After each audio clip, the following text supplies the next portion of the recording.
আসসালামু আলাইকুম সবাইকে। আজকে আমরা 118টি মৌলের মধ্যে যারা ধাতু এবং অধাতু এই দুইটাকে গ্রুপকে কিভাবে আমরা আলাদা করতে পারি এই নিয়মটি দেখব। তাহলে ধাতু অধাতু চিহ্নিতকরণ কিভাবে আমরা মনে রাখবো? ধাতুর নামের শেষে সাধারণত কি থাকে? আম শব্দটি থাকে। যেমন আমরা বলি যদি সোডিয়াম, এর নামের শেষে কি আছে? আম আছে। এটা এর লেডিন নাম থেকে এসেছে কিন্তু। এরপর দেখো পটাশিয়াম, এর লেডির নাম হচ্ছে কেলিয়াম, এর নামের শেষে দেখো আম আছে। তারপর অরাম, এর নামের শেষে আম আছে। অ্যালুমিনিয়াম নামের শেষে আম আছে। ফ্রান্সিয়াম নামের শেষে আম আছে, এটা কি? ধাতু। তারপর যদি বলি সিলভার, আমি বলতে পারো সিলভার নামের শেষে তো আম নাই, তাহলে এটা কি ধাতু নয়? এটা আসলে ধাতু।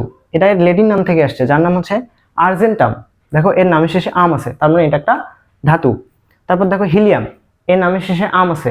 লিথিয়াম, বেরিলিয়াম, এদের নামের শেষে আম আছে, তাই এটা কি? ধাতু।